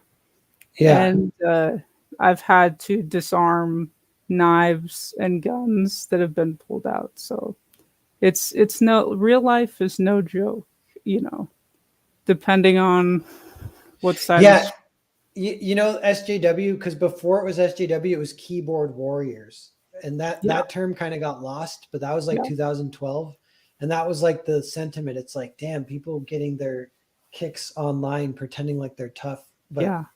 and the flip side's kind of true too. You Of see, like, the knives are no joke. Like people like to play, and this is what gets me. Like these SJWs haven't had a hard day in their life because if you've walked in like anybody's shoes, big city, whatever, like sometimes there's crazy stuff that happens out in the country. And people have no idea what a hard day is. Like just a hard day of like trying to survive in a big city or the hard day of plowing fields like all day. yeah, And that's like your livelihood. And your crops are flooding and you've got to like sandbag it. Like people don't know and they want to tell you what they think and they can't even put forth that same effort or see where you're coming from. And that's what gets me. yeah, it's like their own inadequacies is they're like coping and trying to control other people because they Yeah. have nothing or whatever. But Hmm. speaking of real life too, and this kind of happened with Tampa, but it's like the it it is like the drama of online stuff melts away in a positive way when you're meeting other comic skaters. We all had so much fun. Um, and it does remind you that like online is bullshit and it is Hmm. like the real world will always be better. But I don't know, like our your lifestyle, or imagine it might be kind of like mine. Like a lot of my social life now is on live streams, and it's just around Hmm. here. I don't have that many friends anymore. A lot of my friends moved A away, and lot their of families. moving. Yeah. Yeah. Yeah. Yeah, and so I'm like, I don't know. It's cool. I get, but it was fun to travel to Tampa and be like, oh, it's like meeting like-minded people, I hanging out saw in that. Yeah. person. The Tampa meetup looked nifty. Yeah, yeah, you Kind of gotta bummed that come I to one of missed those. it because I was working on some stuff and yeah. But the Nice, next one I'll have to go to wherever it is. I know I'm going to Planet Comic Con. Eric Weathers will be out there. I've nice. met Eric in person, and he's super cool in person too. Nice. Yeah, I noticed that from Tampa that it just meeting people in person, it was like I was a little nervous. I'm like, will it be awkward? It wasn't awkward at all. It's like you've known him your whole life because everyone has the it's what Mark Millar says. He's like, you have the most important thing in common with all of these people. You all love comics. And I'm like, that's true. Yeah, It is like the thing. What Mark area is what area of the US are you in now? Texas currently, San Okay. Marcos. Yeah, So that's there's some like close to good. Austin. Okay, yeah, there's some good, some okay. I think next this weekend is Anime Matsuri in San Antonio. I'm not going to that one, but Cecil is, a few Hmm. other people. But See, I've had like a I go to a lot of comic conventions, but the anime ones I used to go to a lot more. But they just I don't know. It kind of rubs me the wrong way now because just it's either you just get it's I'm trying to find the words to like explain why it's gotten like downhill in my opinion. But there's like a lot of people that are oh thanks Caleb. Caleb, $2. I don't know if I said it before. Caleb sent $2. That's awesome. Uh so what does I think? Oh, anime conventions. It feels like it's a little bit too mainstream. I'm trying to find the word for it. Like before you'd go to the anime convention, they'd screen anime, you're talking with people, you're getting to know people, you're dressing up, you're having a good time. Yes, furries, Cam, that's the scourge, the other scourge. These furries. I can't, dude. I furries just it's another they just rub me the wrong way. It's like so bizarre. Like why are you barking like a dog, chief? Yeah, I know. Yeah, it is weird. Hey, by the way, real quick, it went up two more backers. So thank you, Oh everyone. wow. That's a Thanks great guys. little final boost. It's 5,251. It had it had 300 to go initially to get to 5,000, I think, kind of when we started. So it almost doubled that. What I was hoping, it doubled it, which is amazing. So Mm-hmm. it is CG pulling through in the clutch every time. I Yeah. swear. I'm a part of me is always like, but what if it will be so sad if it doesn't make it? It's like, no, it makes it every time. This is amazing.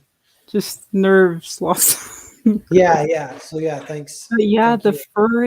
the furries have invaded, and a lot of like people that like cosplay like Star Wars. I don't quite understand. I mean, it's an anime convention, not a comic convention. So I think it's just like just the focus seems off. Yeah.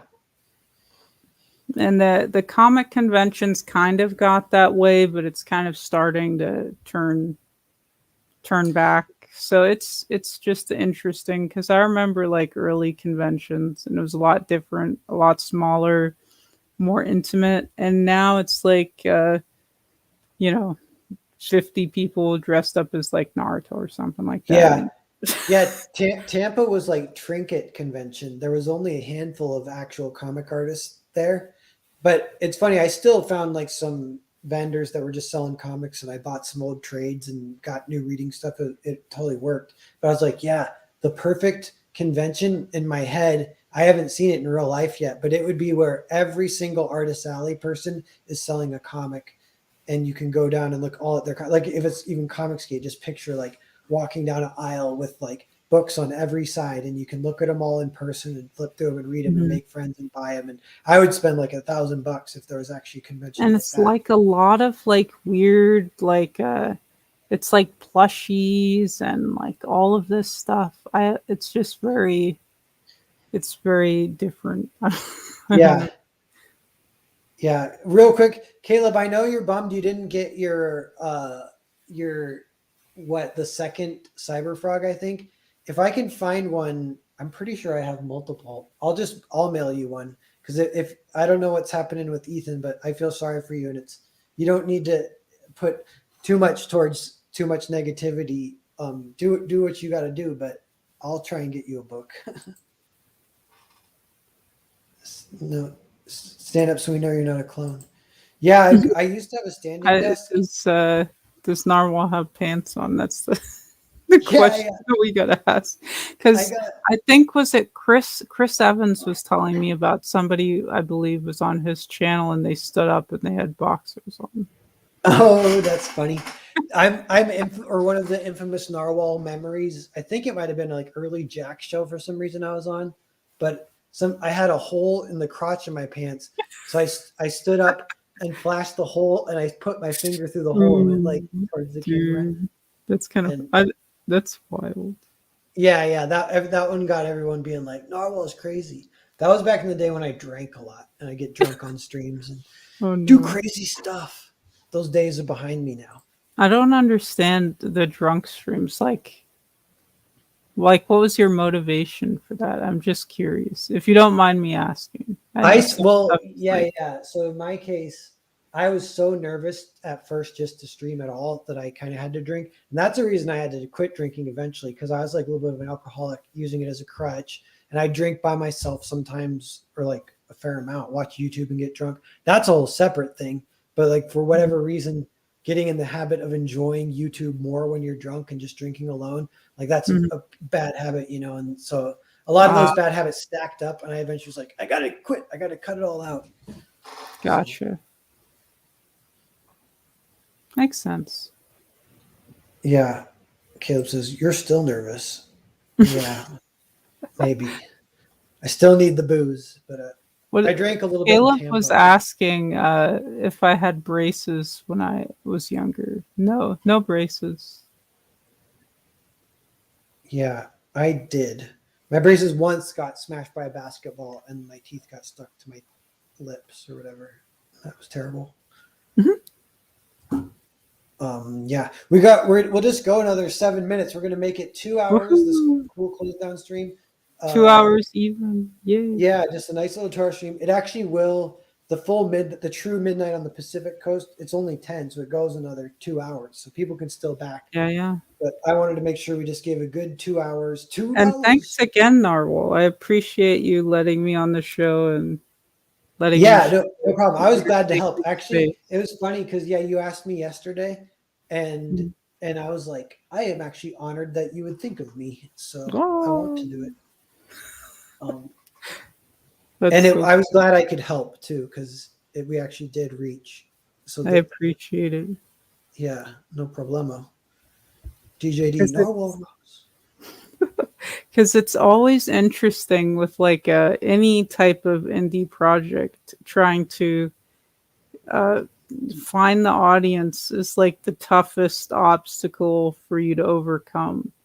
And so It it's is. really awesome when there's people like you or like Chris Evans or like Cecil or like EBS that have, kind of like welcomed me and have continued to like, kind of let me peddle my wares. So I appreciate. Yeah, yeah. No problem. It is this Comics Gate in general has helped so many people that way. Launched 1,000 like dreams or whatever, it's pretty inspiring. It's pretty fun. There's like so many books and they're all cool, all really fun. Mm-hmm. And everyone has a chance to like. Yeah. And the people in CG are so awesome. I've had like, I mean, even just you or like Chris Evans or other people just like kind of like give me insight into stuff or like let me come on your channels and stuff. So it's super cool how chill everybody is. And you can almost approach anybody. And Rini is super amazing. Yeah, She's so nice and so chill. yeah, she promotes a And ton of people I too. know. And And Benny she's Cross super promotes. talented as well. So I really enjoy her book. So it's cool. Yeah, yeah, I'm really looking forward to where her story continues to go. And the meta story too, like her meteoric rise is awesome too. Um, but yeah, She's a hard worker too, and I really appreciate that. That's like amazing. That's one of the things that I love about America. Like you can say whatever you want, but you have the means. If you have the means within you, you can like make something. You can create a legacy. And that's one of the things I absolutely love about America. yeah. Cam says Mike Murphy let him know. That's good to know. Mike Murphy Yeah. coming through. Mike Yeah, you're Murphy is a gem, guys. I really like all of his stuff. The samurai dinosaur stuff. He's used my artists for, some different stuff as well. Just Mike and his wife are like true gems that you just need to like put your arms around them and protect them. They're so awesome. yeah. They So were supportive, and like his wife has done some trading cards and some other stuff for me that'll kind of come out later on like our website and stuff like that. And they're just good people, and I really want them to succeed and do well as well. yeah. They were in Portland when I was there, so I've hung out with them a few times in person, and it's been great. And I Yeah. think they have since escaped Portland, so I'm not sure Yeah, where. that's I'm so happy for them and their kid, because it's tough when the big city turns into a flaming trash can. But the at is just on Twitter. I'm super active there. It's just my first and last name, exactly how you see it on the screen, but it's like one word and a at, the symbol at the I front. had to type your last name to make the stream and or for Cecil's super chat, and Mhm. I couldn't double check, and I think I misspelled it, but I was like McGee. It is. It's Yeah, like some people forget. MCGH. Yeah, Yeah, they'll forget a E or they'll forget the H. yeah, It's has Irish origins, got a lot of family out that way with yeah. cool accents. So Nice. yeah, it's from my dad's side, and some Irish on my mom's side too. So, that's a lot of Irish. Uh, Pretty Your cool. dad with the kung Our fu name Irish. originally had a different spelling. It wasn't quite like it is current, but it's kind of cool tracking that back. Yeah, that is cool. Nice. What that speak when I think it's not Irish, but speaking of like old horror movies, do you ever see The Wicker Man? Heard of that one? Yes, dude. That's a good classic. That movie's pretty cool. Mm-hmm. It got remade, and I've never With seen the remake, but they say Nick the remake Cage. is a Nick meme. Cage. Yeah. Wait. Did you see or have you heard of Blackbird? Everyone's talking about it. Like it's like the new So Bad It's Good movie. It's from the guy who did Riverdance, and he like made a movie. I don't believe so. I haven't seen it, but I've watched a few YouTube videos on it. Because And when like, did it come out? Do you know? Earlier this year, I think it finally came out. But people said it's been made Oh, since pre-COVID, but nobody knows is where it it was. is it a TV show or a film? It's just a movie, yeah. And apparently it's just like so bad. It's like The New Room, but I'm like, I kind of want to see that. I'm kind of curious how bad it is. But it's the guy who did Riverdance. That's what made me laugh too. I'm like, oh, he made billions on Riverdance in the 90s as like an Irish dancer. Then he did an interesting film. Yeah, and then he made like look into that. A bad movie. Yeah, it's called Blackbird. Definitely check it out. Yeah, I wonder we should stream again just whenever, sooner or later. We can keep talking like movies and stuff. We didn't even really talk Berserk tonight. And no. We can get into that like pretty deep too, deep lore. Rini loves Berserk too, so she could join us, maybe have a Berserk talk. That was a meme at one point because she was talking about Berserk more than she was talking about her comic or whatever. That is great. See, that's a real one right there. That's yeah. And it like triggered Shane Davis, and so he was like kind of mad. Dude, so like there's like a Berserk like a video game. Did you ever play that monstrosity? There's a couple, but I don't know which one. There's one for Dreamcast I watched. There's like Berserk, Band of the Hawk, and like I'm trying to think of the other. Yeah, one of them had a cool story. The Dreamcast one, I think, but I don't even remember the story. It wasn't Golden Ark. It was some later thing, I think. But yeah, that's the main one I know is Golden Ark. And then I read the manga up until a certain point, and then I actually haven't been keeping up after that. But what I love is when people post on Twitter like out of context Berserk, and people are so confused. Like they'll post that like horse panel with the naked chicken. People are like, what is going on? Yeah, like, out of context, it's really weird. Yeah, they tried to like every once in a while. It's like SJWs or whatever will discover it and be like, it's problematic. Everyone's like, shut the hell up. Nobody cares. Yeah, Berserk people don't play they don't play those games. Yeah. Like even I think it's like Guts is like born from a woman hanging from a tree, and then he falls out of her, and then he gets raped as a kid and kills his rapists. Blah blah blah blah blah blah. As you do. yeah, as it happens, Yep. Yeah, he's a good character. He gets real deep by the end because he's got so much shit going on, kind of so much trauma or whatever. But cool. Yeah, so let's just stay in touch and we'll see how the campaign. It's going to stay in demand for another couple of months now, which is awesome. So everyone going to continue to let people know and promote it. We'll get a few more sales before it goes to print. It would be awesome if it got like upwards of 200 or 300 even is a possibility. Get just more readers out there, get more people primed and ready for the universe for some of these spin-offs coming out next year. It's all very exciting. It looks great. Thanks. So no problemo. But so thank you for joining me. And I think chat, thanks for being here, Caleb. Thanks for coming back, Cam. Thanks for hanging out.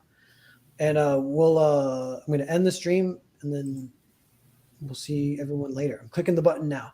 Then it ends kind of